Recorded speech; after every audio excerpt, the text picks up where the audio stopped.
Itong kay OGC daw mga kababayan, mismong nanggaling po ito sa pages ng SMNI na kung saan mga kababayan, pinapahiwatig po nila dito at sinasabi nila ng lantaran na ito pong kay OGC ay hindi na po makikisali sa mga maisog rallies ng mga Duterte. Mga kababayan, ano po, so kung babasahin po natin, sabi po dito mga kababayan, ito daw, notice of kay OGC non-participation in maisog rallies. Sabi po dito, due to the many constraints, the Kingdom of Jesus Christ, KOGC, is no longer able to participate in any maisog rallies. KOGC ministry work in evangelism, which was neglected for a while, is now KOGC topmost priority and concern. Sabi pa dito, thank you for your kind and understanding. May and Almighty Father, bless us all. Yan po yung pagkakasabi dyan mga kababayan nitong KOGC. Alam niyo kung tutusin mga kababayan, dapat dati pa nila ito ginawa. Kasi mga kababayan, ang KOGC talaga sumobra sa pakikialam, pakikisali sa politika. At parang ang dating mga kababayan kung titingnan nyo, nang dahil sa sobra nilang pagsuporta kay Duterte, nang dahil sa kagustuhan ng mga taga-suporta ni Duterte na maipalit itong si Sara kay PBBM, at mapatalsik etong si PBBM, unti-unting nawawala ang dangal ng KOGC, lalo na nung ang kanilang pastor mga kababayan ay naakusahan ng kung ano-anong pang-aabuso sa mga kababaihan at mga kabataan. Doon nawala ng tuluyan yung dangal nitong KOGC. Kaya para maibalik yung dangal nila mga kababayan, talagang nilelet go muna nila yung pakikiisa sa mga rally na may kinalaman po sa politika. Dahil kung tutusin mga kababayan, talagang dapat yung religious ay nakaseparate dito po talaga sa politika. Dahil alam naman po natin mga kababayan na talagang ang politika dito sa ating bansa talagang marumi mga kababayan. Kaya kung ikaw ay makikisali, let's say ikaw ay religious, makikisali ka at susuporta ka sa politika, talagang masisira at masisira ka. Katulad na lamang ng nangyari dito sa KOGC na kung saan mga kababayan, nakisali sila sa politika, nagtago pa sila ng pugante. Kaya yung dangal ng KOGC mga kababayan, talagang nasira ng tuluyan. So dapat dati pa nila to ginawa. Bakit ngayon lang? Dapat dati nyo pa ginawa yan na hindi dapat kayo nakikisali sa mga pangit na rally, yung mga rally na kung ano-ano, yung mga pinagsasasabay na hindi magagandang salita na hindi naangkop sa isang religious group na kung saan naninira mga kababayan, nagmumura at kung ano-anong pang-aalipusta ang sinasabi laban sa presidente ng bansa.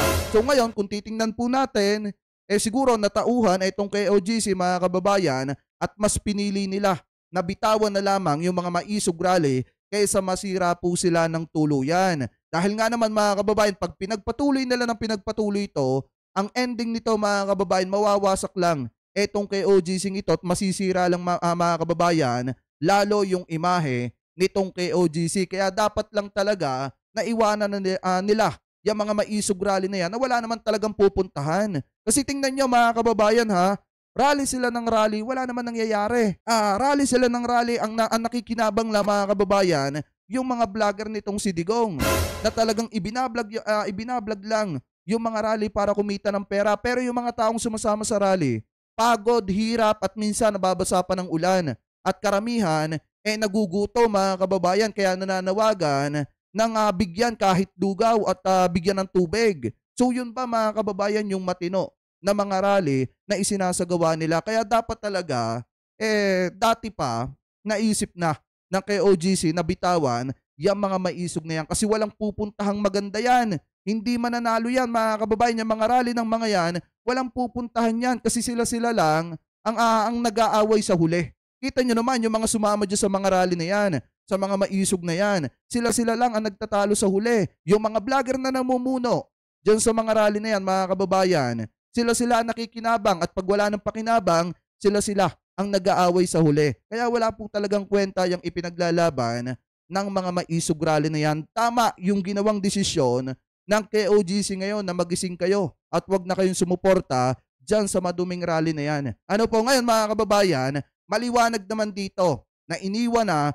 ng KOGC yung mga maisog rally nitong mga Duterte laban po sa ating gobyerno para pabagsakin ang ating gobyerno. So siguro nakita ng KOGC na wala talagang pupuntahang maganda, mga kababayan. Ano po? So ngayon, punta naman po tayo dito sa isang topic pa natin, mga kababayan, na nakita na kung saan etong PDP inilabas na yung mga posibilidad na tatakbo, mga kababayan, sa 2025 midterm election. So siguro yung inilabas nila dito na mga tatakbo, mga kababayan, yung mga tatakbong senador at yung iba, yung mga kongresista, yung mga congressman. Ano po, so kung babasahin po natin, sabi po dito, eto daw, ayon sa Abante, TNT tunay na tabloidista, sabi po dyan, National Assembly ng PDP laban ginanap sa Davao.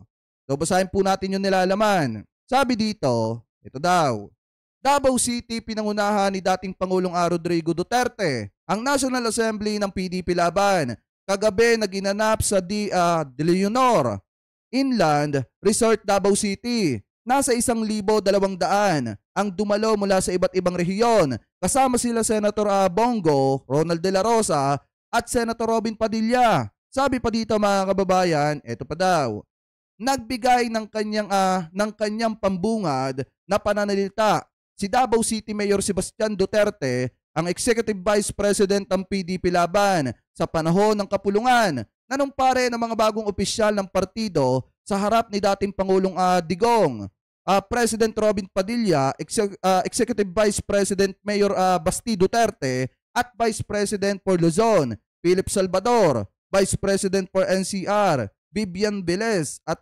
BP Visayas, Mayor Michael Roma, BP Mindanao, Senator Bato de la Rosa, BP for International Relation, Attorney Raul Lambino at National Campaign Manager din, etong si Robin Padilla, mga kababayan. Ano po sabi pa dito, napagdesisyonan sa mga assembly na ngayong araw, September 21, magsasubmit ng application ng sino man sa grupo ang may intensyon na tumakbo. Ayon po yan, mga kababayan, dito sa nangyari na assembly ng PDP laban dyan po sa Davao. So ngayon kung titingnan nyo, nagsalita yung mga posibilidad na ipanglalaban nila, mga kababayan, at tatakbong senador sa 2025 midterm election. So napakaganda nito, mga kababayan, kasi napakaaga pa lang makikita na natin kung sino yung isushoot natin, mga kababayan, sa Inodoro. Ano po, kung sino yung ipa-flash pagdating ng eleksyon. Kasi kita nyo nagsalita dito si Bato at merong binanggit na term dito si Bato, mga kababayan, na nung panahon daw nitong si Duterte, never daw po gumamit ng kapangyarihan itong si Duterte, mga kababayan, para sa kanya mga kalaban sa politika. Ibig sabihin, sa madalit salita, pinapasinungalingan itong si Bato de la Rosa yung sinasabi ni ex-mayor ng Iloilo, Jed Mabilog, mga kababayan, na kung saan ginipit, nakaranas ng paghihirap dahil sa ginawa nitong si Duterte nung panahon po niya na pag-abuso niya ng kanyang kapangyarihan. So may sinabi dito, ito pang si Bato, mga kababayan, dito sa bidyong ito, na kung saan kailangan nilang manalo, kailangan nilang makasurvive sa 2025 midterm election para makaresback sila. Sa papaanong paraan? Ito, pakinggan po natin, mga kababayan. The election.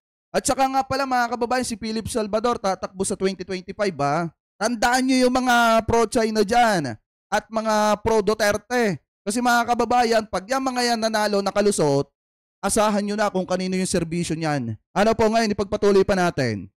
Of Mr. Philip Salvador to be the party senatorial candidates in the questions. May we ask the three candidates please stand up? Yan. And let us ask them if they are going to accept the nomination of the party. Mr. Philip Salvador.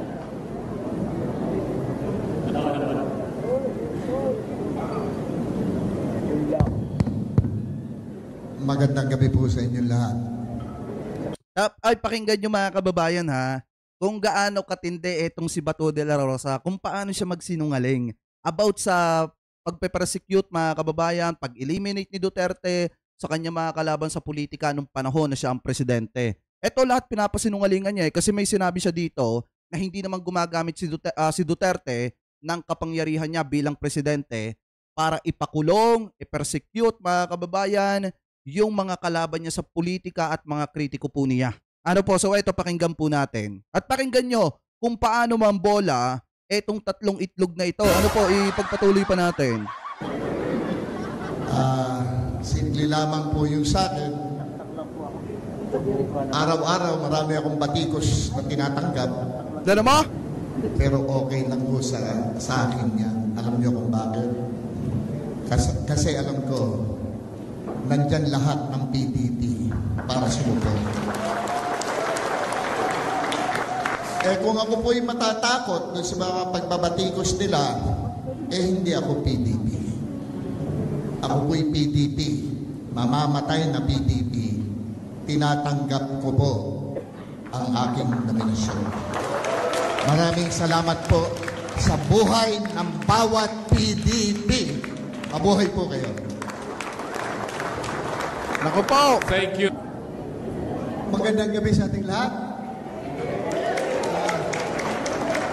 Siguro mga kababayan, parang gusto ko rin tumakbong senador para pagka nanalo ako yung direktor, mga kababayan, sa Senado. Kasi mayroon ng mga artista at madadagdagan na naman ng artista kung sakali makakalusot etong si Philip Salvador. O para makagawa na ako ng pelikula dyan sa Senado.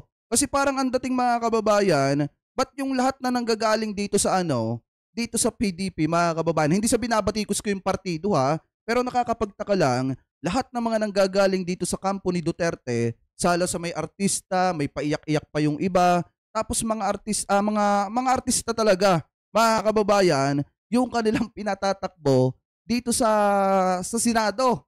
Ano po't ginagawa nilang senador? Bakit? Dahil ba naging sikat? Bakit? Dahil ba akala nila, mga kababayan, porket artista, lalo na at nagising na ang mamamayang Pilipino ngayon, uobra na sa publiko. Sawang-sawa na po kami sa mga artista na tumatakbong politiko. Kasi unang-una dun sa ipinakita ni Robin Padilla kung paano siya magtrabaho, talagang lahat ng Pilipino nagsisi na bumoto ng artista. Araw po ngayon, pagpatuloy pa natin. Ayaw mo ba ako? Dito na ako eh. Yan. Alam nyo, even before the recent developments, no, I was really decided, I have really decided to run again for re-election. Lalong-lalo na ngayon, halos araw-araw, makita nyo dyan sa Quad Committee ng House of Representatives. Yan! Araw-araw binubugbog tayo. Hindi ako papayag na tayo'y bubugbugin na lang na forever. Lalaban tayo. Kaya nga tama kayong PDP laban. Laban kahit na araw-araw tayo ginigipit. Araw-araw tayo sinisiraan. Wow! Tingnan niyo, mga kababayan, kung gaano katindi itong si Bato de la Rosa, mangangampanya ka na nga lang. Kukuha ka na nga lang ng tiwala ng publiko, sisiraan mo pa yung Quadcom, sisiraan mo pa yung Kamara. Paano ka mananalo niyan? Senator Bato de la Rosa, alam mo, eto lang naman yan, mga kababayan ha. Ako personally, kahit naman kayo, na mga nakatutok sa atin at nanonood, nakita nyo ba na ginipid si Bato de la Rosa? Nakita nyo ba na araw-araw binubugbog itong si Senator Bato de la Rosa dyan sa Kamara?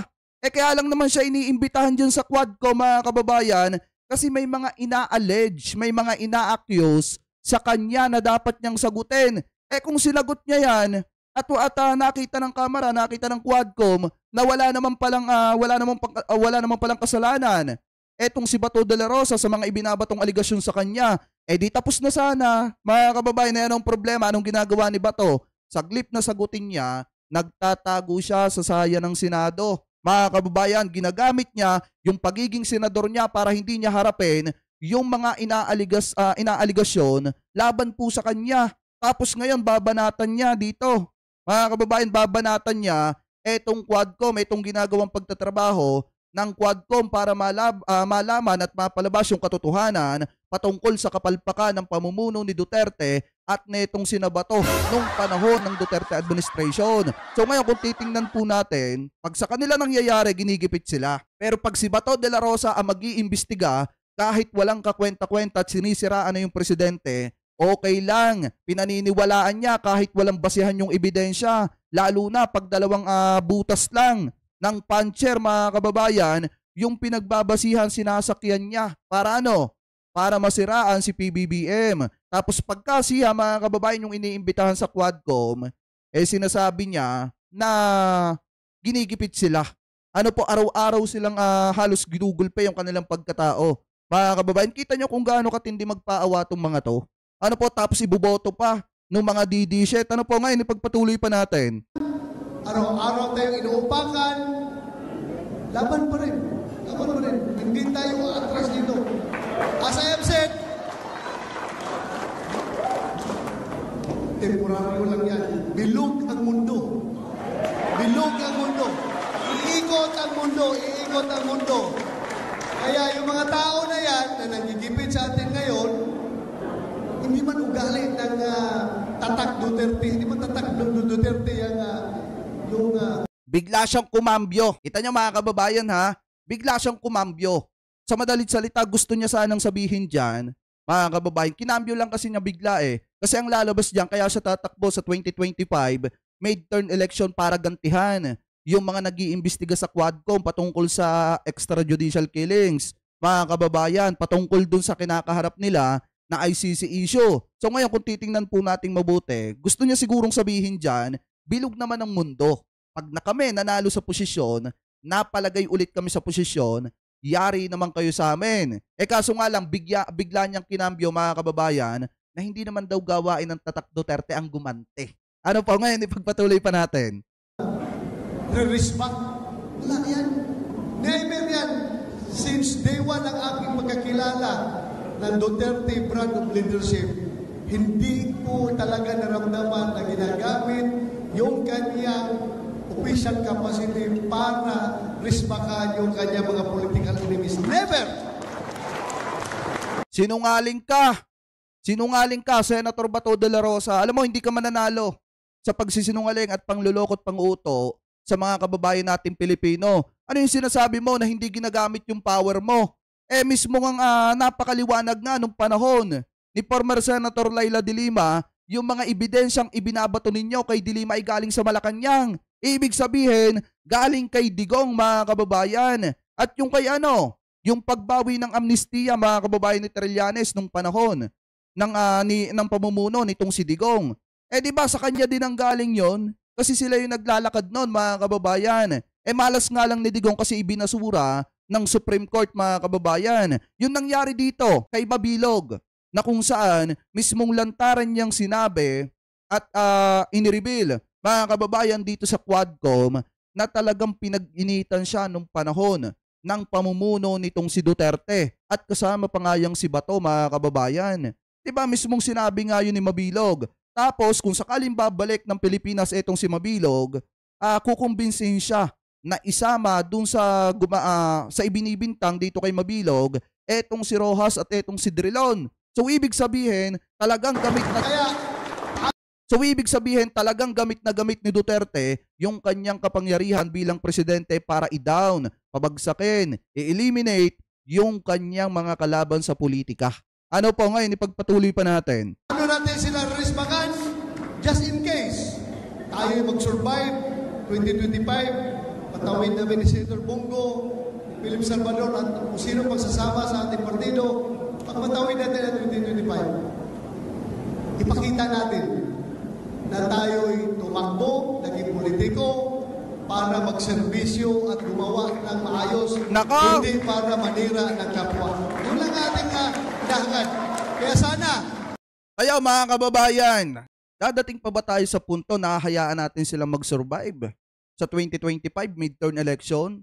Lagi kong pinapaalala sa inyo mga kababayan, pumili kayo ng mga kandidato na hindi para kay Duterte yung serbisyo. Kung hindi, para sa mamamayang Pilipino. Ang mga tao ngayon, alam ko naniniwala ako na matatalino na ang mga Pilipino ngayon at hindi kayo magluluklok muli ng mga politikong sakit sa ulo ng mamamayan. Ang iluklok ninyo mga politiko, yung mga tao na para po sa mga kababayan nating Pilipino. Hindi yung mga politiko na para yung interes mga kababayan para sa pangsarili nilang interes at para dun sa interes ng kanilang kapartido at pinagkakautangan po nila ng loob. Kasi mga kababayan, once na magluklok ulit tayo ng politiko, na katulad ng mga ito na nagbabase lamang sa dalawang butas ng puncher para masabing legitimate yung ebidensya ng isang iniimbestigahan, kawawa na naman ang mamamayang Pilipino at magluklok kayo ng mga politiko na pakikinggan yung hinainin nyo sa tuwing may hearing, mga kababayan. Hindi yung papasukan kayo, i-interrupt kayo para hindi lumabas yung totoo. Ano po, yun yung piliin ninyo, mga kababayan, na politiko na para sa mamamayan at yung serbisyo para sa taong bayan, hindi yung katulad ni Bato at niyang sina Bongo at yung sina Philip Salvador. Ano po ngayon, ipagpatuloy pa natin. With the help of each and every one of us here, nandito sa loob ng bulwagang ito, ipakita natin yung pamamaraan ng ating partido ng PDP kung paano tayo magserbisyo. Hindi tayo dapat pupunta sa gutter politics. Yun lang po ang aking masasabi. Maraming salamat. Magandang gabi sa tila. Senator Bongo. Si Bongo naman, pakinggan nyo kung paano mambola. Magandang gabi po sa inyong lahat. Unang-una, maraming salamat po sa lahat ng mga naririto. Yung 2014 pa lang, kukunti pa lang yung sumasama, umiikot sa atin kasama si then Mayor Rodrigo Duterte. Yung mga mukha na naalala ko noon. Pakinggan nyo mabuti, mga kababayan, 2014 pa lang, kukonti yung mga sumasama sa kanila ni Duterte, mga kababayan. Ito pakinggan nyo mabuti nung nagsimula sila mag-ikot-ikot 2014 pa lang, mga kababayan, kukonti yung mga sumasama dito sa kampo nila ni Duterte. Ibig sabihin, bakit kukonti, mga kababayan? Kasi hindi naman talaga sikat si Digong. Kaya lang nakilala si Digong, mga kababayan, dahil nangako siya sa mga Marcos loyalists na kung sakaling mananalo siyang presidente, ipapalibing niya sa libingan ng mga bayani, ito pong si former President Ferdinand Marcos Sr., mga kababayan. And then tinulungan din siya ng mga Marcoses para manalo at makasurvive doon sa 2016 presidential election. So kung titingnan po nating mabuti, eto maliwanag nang galing na nga kay Bato, wala sa kanilang sumasama. Ibig sabihin, walang gaanong pumapansin, hindi kilala si Digong. Ano po ngayon, ipagpatuloy pa natin. Yun pa rin yung mukha na nandito pa rin ngayon. So, salamat po sa inyong tiwala at suporta. Palakpakan po natin ang ating Tatay Digong. President Duterte, salamat. Hindi po magiging successful ang kanyang administration kung hindi po dahil sa inyong tiwala at suporta. Kami naman ni Senator Bato, Philip Salvador, gusto po namin ipagpatuloy yung gobyernong may tapang at pagmamalasakit sa kapwa Pilipino. Maraming salamat po.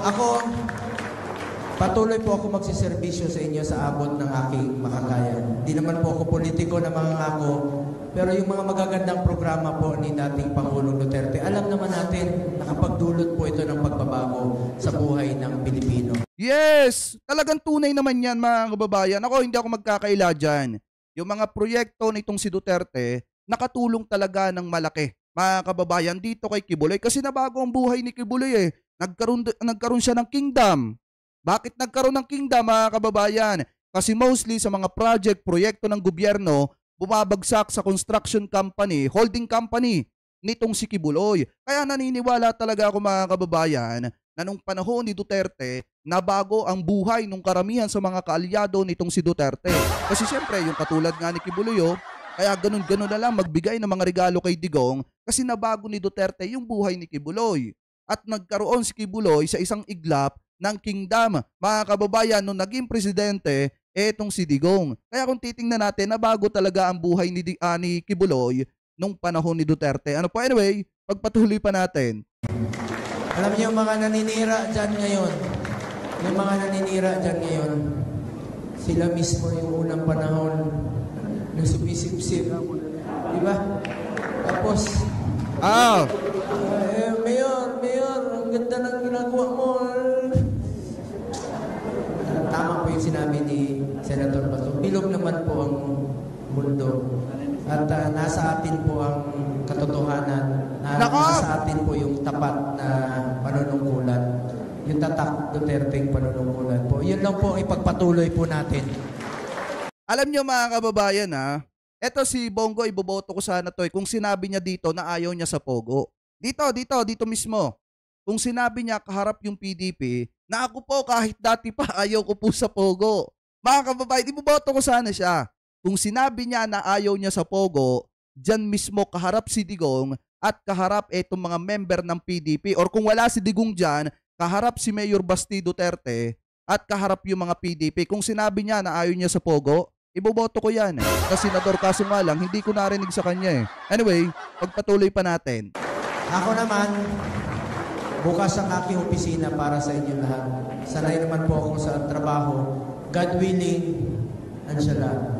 Kung gusto pa ng niala ng Panginoon na makapagserbisyo pa kami, patuloy po namin yung gobyerno may tapang at malasakit sa kapwa ng Pilipino. Kung kagustuhan ng Panginoon na makapagserbisyo pa sila, mananalo sila. Mga kababayan, si Bato mananalo si Bato. Kaso nga lang, kung ayaw na ng Panginoon sa kanila, matatalo sila sa 2025 midterm election. Ano po kung wala talaga silang ginawang mali, siguro naman susuportahan sila ng mga tao. Pero tingin ko dyan mga kababayan, etong sina Bato, sina Bongo, yung sina Philip Salvador, laglag na yan ngayong 2025. Kasi unang-una, may mga bagong mukha na mga politiko na tatakbo sa pagkasenador, mga kababayan. At yung iba, mga malalakas pa sa kanila. Si Ben Tulfo nga, at saka si Erwin Tulfo, nangunguna sa mga survey. Mga kababayan, yung dating si Duterte, ang nangunguna, bumabagsak na ng malaki ngayon. Tinatalo pa nga mga kababayan itong si Bongo, yang si Digong. Ibig sabihin, humihina na ang mga Duterte. At saka alam nyo ba mga kababayan, eto to be honest ako natutuwa ako, masaya ako kasi naging vice presidente si Sara. Dahil mas lalo nating napatunayan na hindi niya deserve maging presidente. Ano po, dahil mga kababayan, kung si Sara hindi naging vice presidente, hindi natin malalaman yung ugali eh.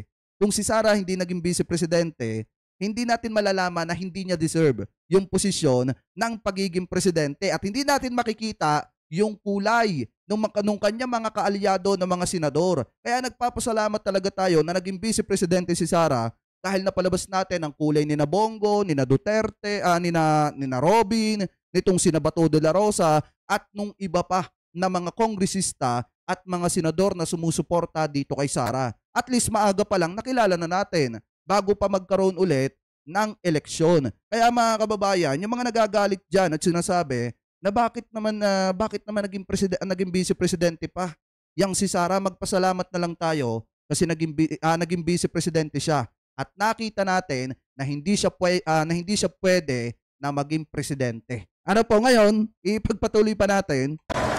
Salamat po. Tatay Digong, Mayor Baste, President Robin Padilla. Salamat po for sticking with the former President Duterte. Salamat sa mga narito. Greco Belica ng PDDS, Philip Salvador. MRRD! Salamat sa MRRD! Kayo yung may kasalanan. Kayo yung namilit sa kay Tatay Digong noon. Hindi nyo siya tinigilan. Pero ang nakinabang doon, ang anak natin. Ang nakinabang noon ay kinabukasan po ng ating bayan. Naka! Kayo na po ang humusga pagdating ng panahon. Yung ginawa ni Tatay Digong po ay para po sa kinabukasan ng ating mga anak. Hindi po mababayaran ng kahit ano po ang sakripisyong ginawa niya para sa ating bayan. Ang Pilipino na po ang humusga pagdating ng panahon sa darating na halalan.